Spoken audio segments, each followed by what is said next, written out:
everyone and welcome to this week's Noise Length. This is the show where I kind of have a calm, relaxed chat about the things I've been up to in the past month.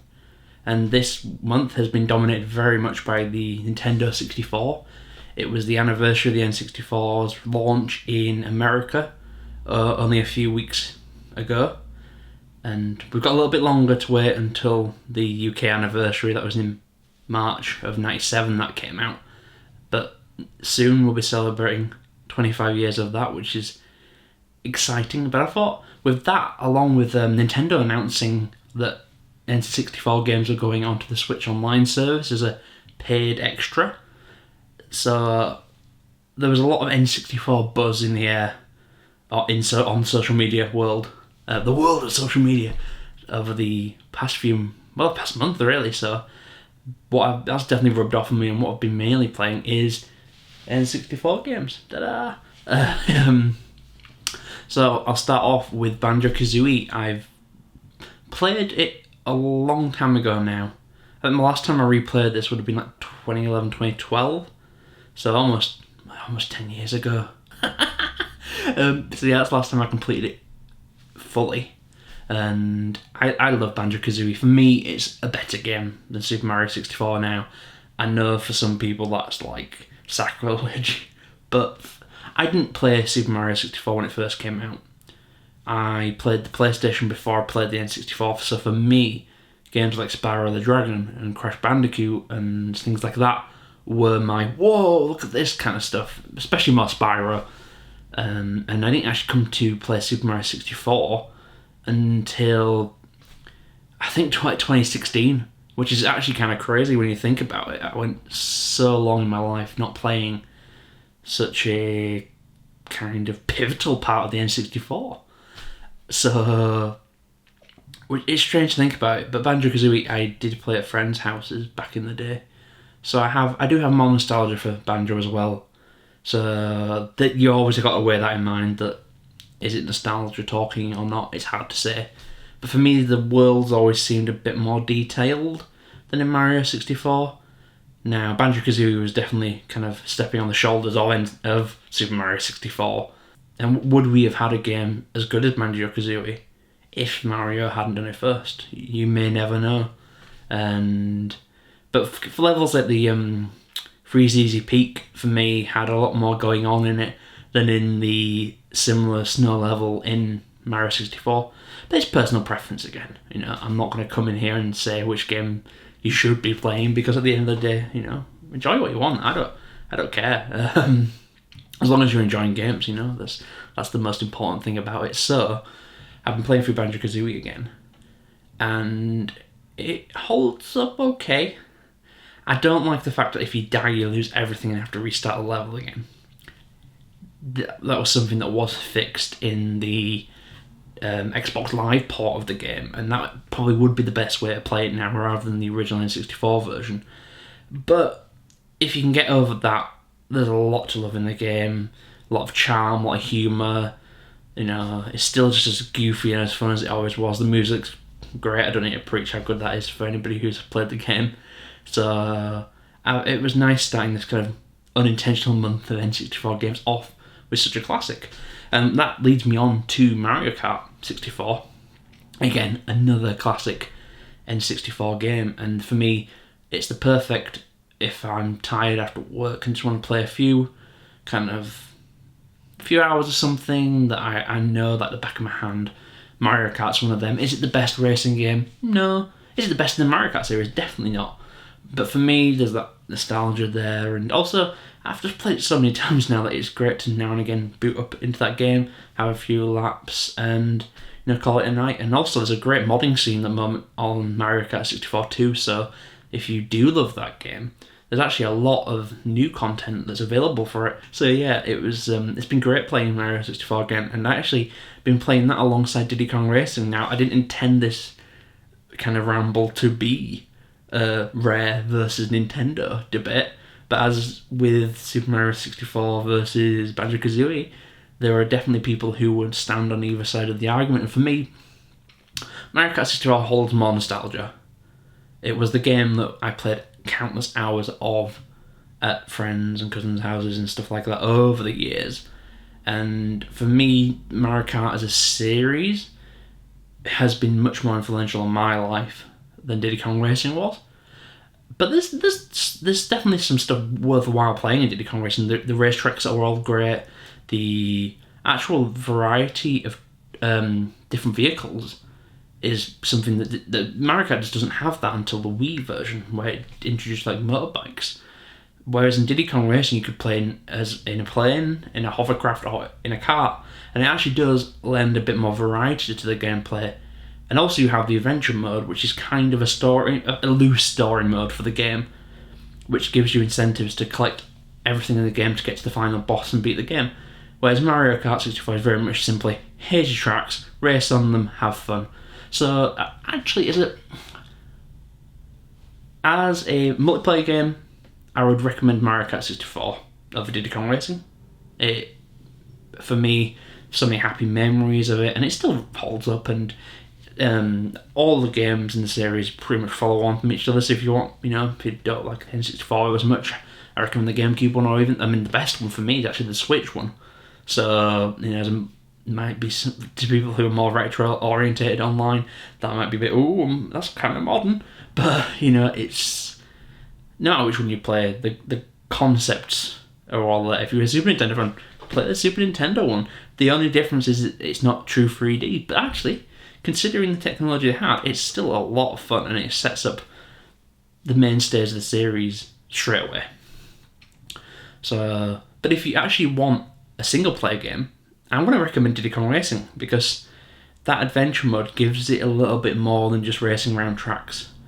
So, if you have a DS, actually, I recommend the DS version of Diddy Kong Racing, because Diddy Kong Racing now, it doesn't hold up as well as it did back then. There's some frame rate stutters.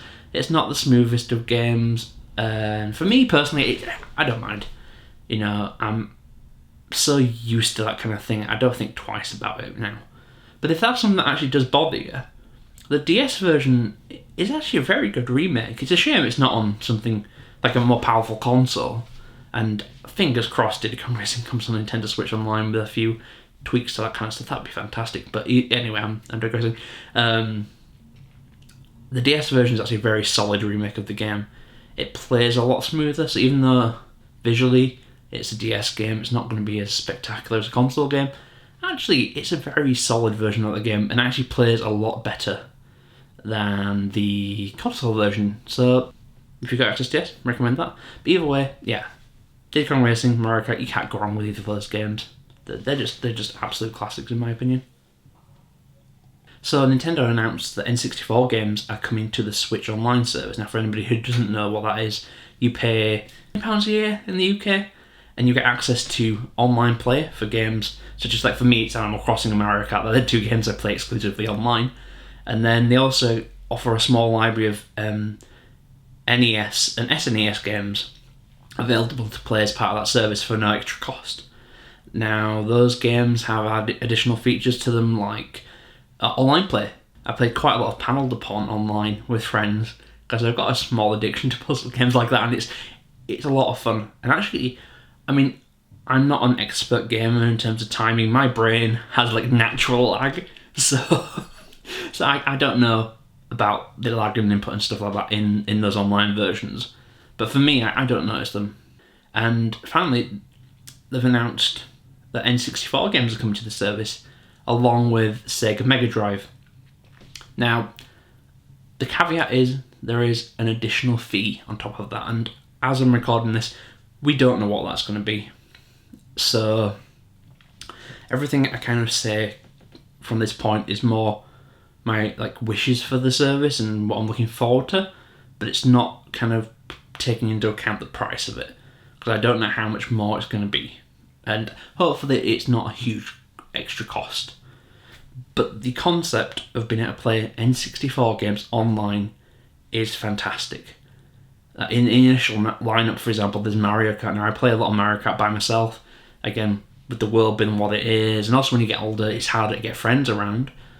I don't get to play Mario Kart 64 like I used to do back in the day, I have to make a very massive effort to get people around to play games. So having online play on those games is going to be a life changer, really, for retro gaming fans, because we can get people online a lot easier. And there's also communities online now, which we never had back in the day. So people from, well, theoretically around the world will be able to play those games together, which is an amazing aspect of, this service. The fact that you'll be able to play these old games online will bring new life into them. So I'm very, very excited about that. I'm also quite excited that Rare have announced that Banjo Kazooie will be on that. Now, for anybody who doesn't have a massive knowledge of the N64 and Rare, they used to be partially owned by Nintendo back in the 90s, early 2000s. They were bought by Microsoft, and a lot of the games that Rare made with Nintendo were no longer available. So to see them back together like this, it's great for people like me who are very nostalgic about that era of Rare and Nintendo. And it's also, it's great for everybody, really, because it's just another place to play these classic games. So when I talk about how great Banjo Kazooie is, you don't have to have the original hardware. You don't have to mess around with an emulator. You can pick it up on the Switch. You can play it on the Switch part of the online system, or you can pick it up as part of Replay on Xbox. And that's the great thing about this. It's only good at the end of the day. So fingers crossed we get Diddy Kong Racing, because the last time that was re-released was on the DS. So it's quite a significant time ago now. That would be great to be able to play online, because I actually haven't played a lot of Diddy Kong Racing multiplayer ever. Because for me it was a single player game, and kind of always has been. So that's great. Decent lineup to begin with. Also there's stuff like F-Zero is coming, and F-Zero X on the N64 is my favourite version of that game. I like the GameCube one, but it's way, way too difficult. And for me, I do have a little bit of a problem going back to the Super Nintendo one. It's just slightly before my time as a console. Like, I do remember people with Super Nintendos and Sega Mega Drives growing up. There were people who still had them. But for me, it was the PlayStation and the N64. They were the hot ticket consoles. So, but the N64 version to me is the best version of that game, and my dream game, which they'll never announce at a Nintendo Direct, but my dream game is a brand new F-Zero game that has online multiplayer, because I think it'd be a great game to play online, and this is actually the closest we're probably ever going to get to that being realised, but the fact it exists is going to be great, and I hope that, I have, of course, a few, concerns about it. I am worried about how those games are going to play, especially if you're long distances away. I really hope it's solid online play, because wouldn't it be great to get people together online and different communities together and playing these old games again? That'd be fantastic. You'd be able to play multiplayer with people who you would never be able to in the previously, because land distance away and stuff like that. Different people living in different countries. That'd be fantastic. But the jury's out of how good it's going to be, because yes, the NES and SNES is pretty good, but there are a lot simpler games. So we'll see, but I'm very hopeful. It just depends on the cost, because again, if it's a significant extra cost to what we already pay, there's going to be a lot more reluctance to pay it, and it means that people won't be as open to getting together online and playing these games, because it's going to be a barrier to entry. So fingers crossed it's affordable, and fingers crossed that online is solid, because this could be great. Just from the screenshots and the video that they have shown so far, the emulation seems a lot better than on the Wii U Virtual Console, which is actually kind of grey and horrible, really. So it looks like they're definitely putting a lot more effort into the emulation this time around. So fingers crossed this is going to be a great service, but it's we'll find out soon enough. It's end of October when that's coming out. I'll definitely try it out regardless of price, probably, because I'm addicted to the N64. Whether I continue that cost after the first month, I don't know. I really don't know. But fingers crossed it ends up being good. So we'll see.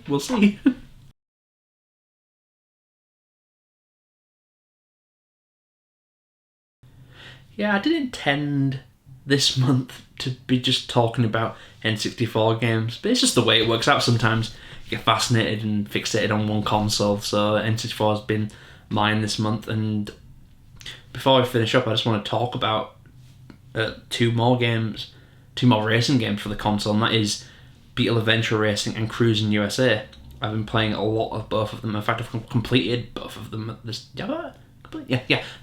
just finished Crusin USA last night, and Crusin USA was originally a big part of the hype going into the N64 launch. It was one of two arcade machines, the other being Killer Instinct, that were created before the console was released. They had the Ultra 64 logo, which is what the console was called at the time, predominantly on the boot screen of the track screen of that game. And so there was a lot of hype for games like Crusin USA and Killer Instinct and eventually Mario 64. And cut to many, many years later, they actually made a new Crusin game on the Switch called Crusin Blast. It's an arcade-style racing game with loads of different types of levels, and it looks like my jam. It's very much a 90s-inspired racing game with a lot of daft, crazy things in it. And watching that trailer, I can't quite afford to get that game just yet. Hopefully in the next couple of months I'll be able to afford to buy it. But watching the trailer for that made me want to replay the original. Now, I never owned Crusin USA growing up. In fact, I never owned an N64 growing up. It was family members and friends who had N64s. I had the PlayStation. So what I played of the game would have been in small doses at friends' houses. And I had some fond memories of it, but the very hazy fond memories of it. So I went back to play Crusin again all these years later, the original Crusin USA. And it was a little bit of a letdown, I'm not going to lie. I don't know if it was just my hype for the new game was a lot higher than what the N64 could produce at the time. You know, there's that disconnect, this new game looks awesome, but the old game, it's not quite as good. It might have been the fact it was a launch game. There's not as much variety in the courses. If you hadn't have had a name of the location on some of the courses, I don't know if I'd have actually been able to work out what they were. But yeah, for people who have never played the game before, Crusin USA, you are cruising around the USA. You start, I can't remember where you start now, but you start in one location, you move across from left to right on the map, and you get to see different locales. But for me, there's a little bit of a sense of humour, but it's kind of not there. It's very dated.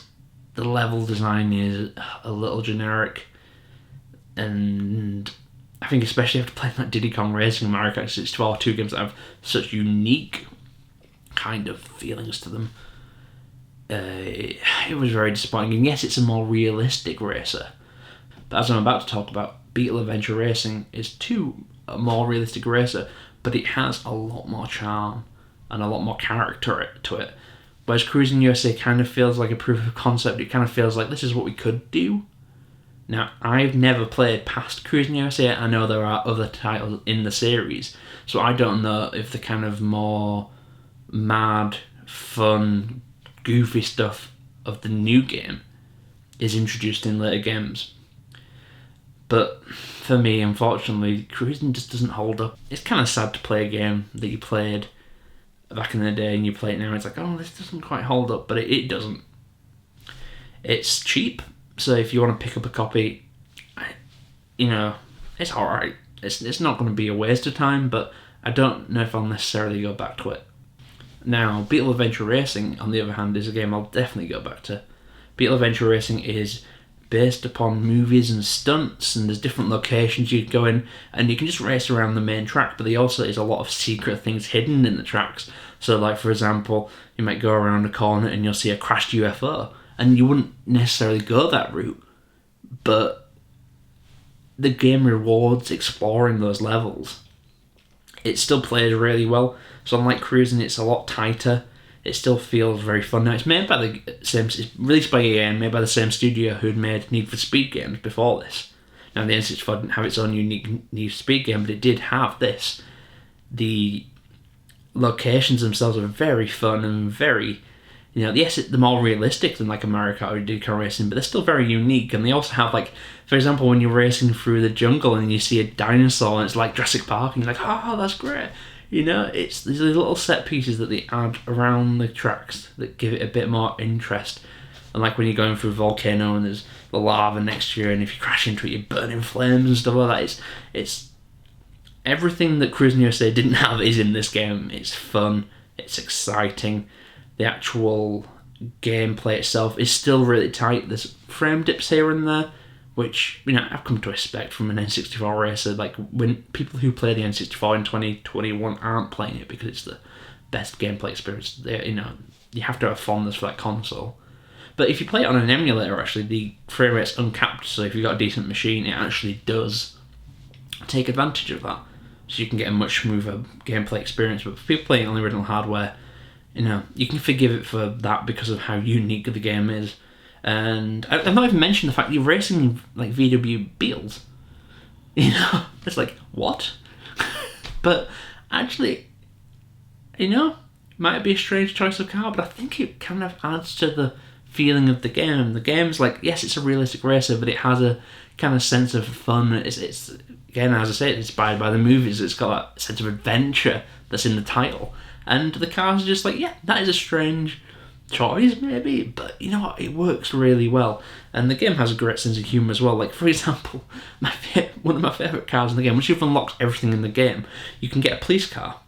And if you sound the siren on the police car, all the racers around you slow down. So it's completely OP and it's cheating. But it's just little things like that are just a lot of fun. So I would highly recommend Beetle Adventure Racing. That's one of those games where a modern remake of that would do so well, I think. You know, it's still holds up on the gameplay wise, it's still very unique, and yeah, frame rate wise, not as stable as a modern game, or even a game from a generation later. You know, if you can look past that, you're going to have a really fun experience. So yeah, that's the end of my month of N64 games. I never intended this to be an entire like video on just N64 games, but you know what? I've got a lot of nostalgia for that console. I never actually owned mine until a lot later in life, but I played a lot around friends' houses and cousins' houses and stuff like that, and it's always going to have this place in my heart. And I'm also really enjoying going through and playing games I never played back then. Games like Beetle Adventure Racing, for example, I never played that. I didn't know it existed until this year, really. I started searching online for different, you know, obscure games from the N64, like, even hidden gem videos and stuff like that, and it kept coming up as a title, so I thought, oh, I better give this a shot. And then, you know, I played that first track and I was like hooked. So it's such a good game. So yeah, if you have any recommendations for games, that would be fantastic. I play quite a lot of racing games, but if you have any other recommendations I played the obvious ones, like for example, like Ocarina of Time and Smash Bros and F-Zero and Star Fox and stuff like that. But I want to know what other things are available, because there seems to be quite a lot of games that I've just never heard of, and it sometimes can be a bit overwhelming. So yeah, if you've got any recommendations, please let me know. But yeah, that's this month, so I've got plenty of games I want to play. There's never a shortage of games, that's for certain. I think that's one thing that's great about the retro gaming hobby, is that you're never going to run out of games. Because the minute you think, oh well, I'm done with one console, you'll find out an obscure console from another country and that there's 200, 300 games for that you've never played, and the cycle continues. So I'm looking forward to continuing this series and, you know, exploring these games together. That will be great, and fingers crossed the N64 online service is good for Nintendo, because I would love to play some stuff online with you all. That would be a lot of fun. So fingers crossed that is great. And until then, I hope you all have a great month and you all enjoy whatever you are playing at the moment. It's there's such a great community of people out there playing some weird and wonderful games. Some I've never heard of and some I haven't heard of in years. So I look forward to sort of seeing what you're all playing. But yeah, until next month, I will be off to play some more retro games. So yeah, I'll see you soon. Bye for now. Bye-bye. Go away.